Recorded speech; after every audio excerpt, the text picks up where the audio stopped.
Folks, it's your main man E, and I'm going to get Penn here to do some obedience work with the slip lead. Penn, come on, buddy.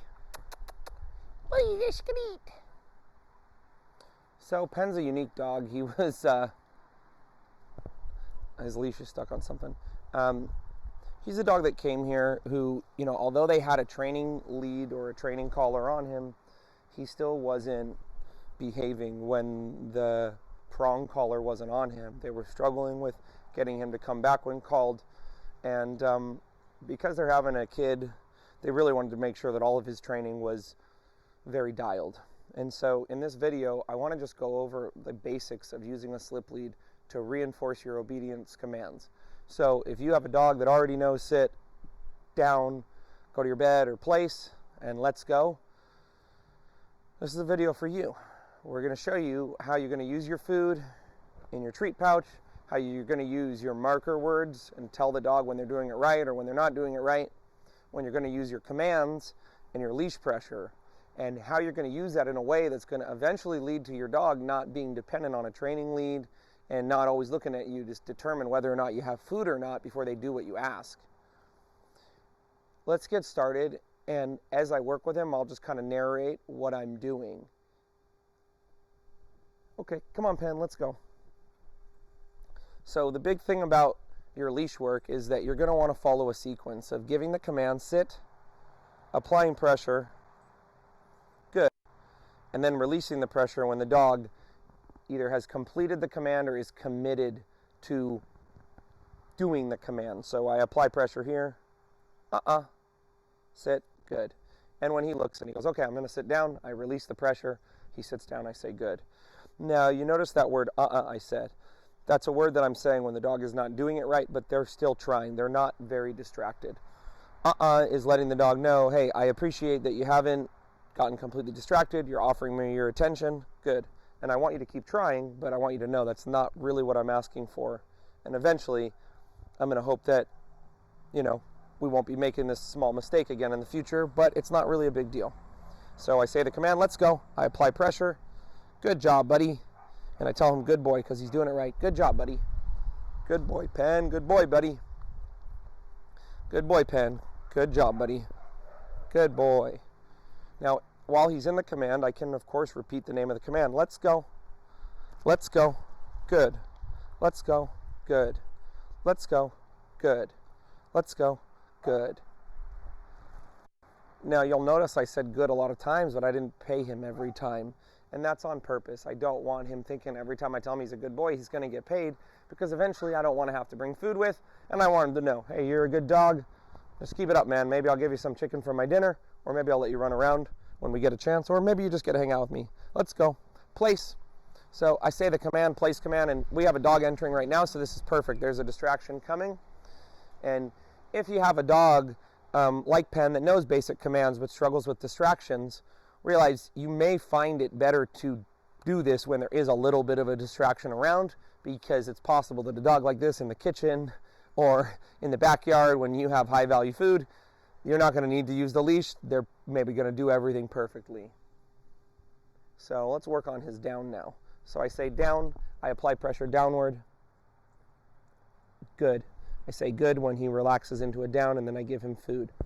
It's so important when you're working with the slip lead that you're not using too much pressure. You're not trying to force the dog. That will work, and you will make the dog do the things you're asking possibly, but the dog is not really going to understand eventually to do it without the leash pressure there. I want to be clear, hey man, I'm giving you this sensation, and I would like you to make this decision on your own to lay down, and this sensation will go away. I don't want the dog simply just going, oh man, I'm getting pulled down. Okay. Oh man, I'm getting yanked towards the person. Oh, okay. I want them to really know, no, this is the command. It's called down. You did it. Good job, Pumpkin. Okay, let's go. I apply a little bit of pressure, and we start walking.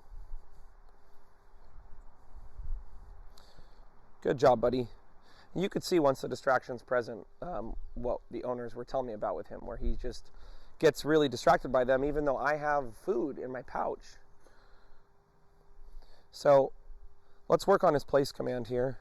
Place, because he tends to already want to go onto this Place. Good. And we'll work on this as the dogs come out.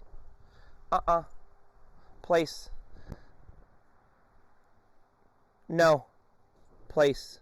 Here I am going to help him with a hand motion, and I am saying no, because at this point he's no longer trying to do what I'm asking. He's distracted.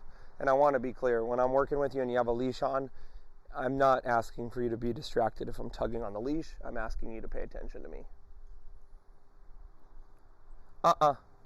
Down. Good.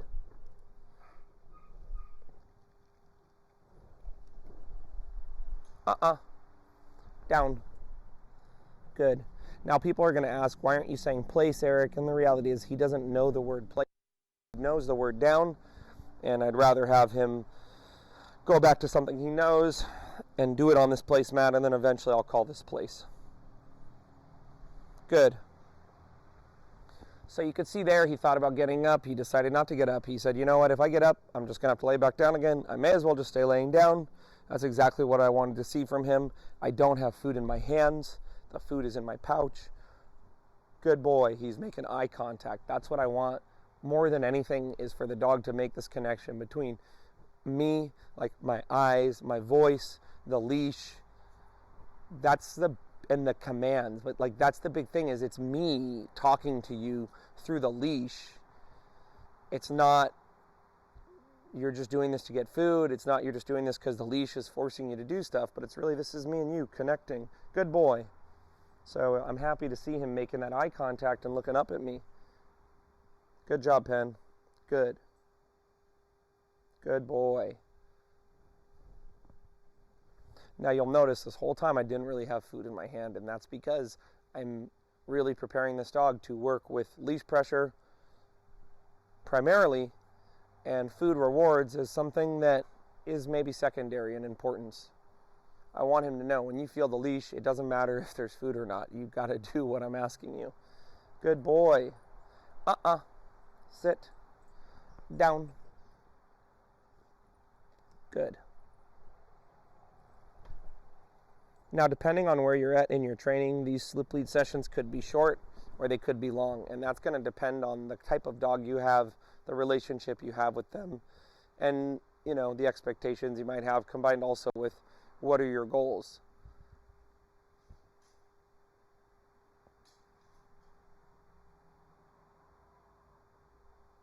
Right now with this dog, we're going to do shorter sessions because, as you can see, he struggles to hold commands, and if I ask too much of him and he keeps failing, he might get frustrated and he might not really be that stoked to keep training with me. So it's important that the dog does succeed, but it's also important that you are working up in duration, so eventually you have that dog that you could take out for an hour and they're going to listen to the leash for an entire hour. So as much as he got out of the command right here, I'm really not going to stress it because he didn't get off the place command. He didn't go to the end of the leash.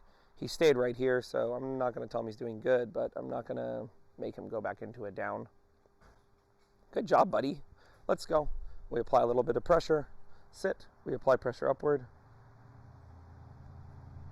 This is thing that I've been working on with him, and this I will use food because I'm seeing a little bit of fear. Sit.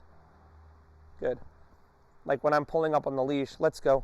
I'm going to come closer so you can see this in person. There is a little bit of fear. Sit. Good. Sit. Good. So watch how I use the food and the leash together.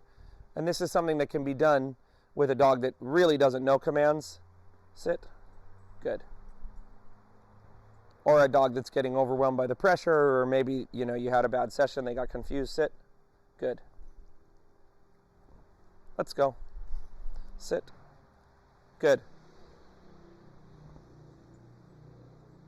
So that's all, folks. Just a little session going over some basic fundamentals with the slip lead and your sit, your down, your place, and your let's go.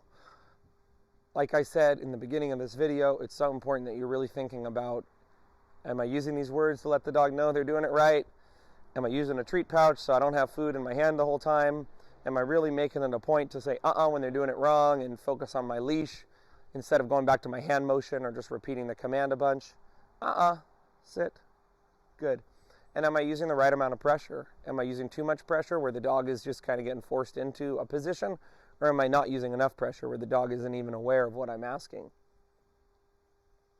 What I like to see at the end of a session is a dog doing this, just offering me an additional command, and that does get a big reward.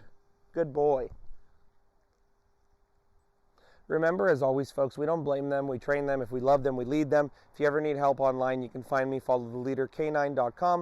You can also find my poetry book on Amazon, Loving, Leading, and Losing, Stories from the Dogs That Trained Me. If you watch this video this far, I'd hope you're going to subscribe and like my video. But if not, I understand. Okay, until next time, folks, we'll see you then.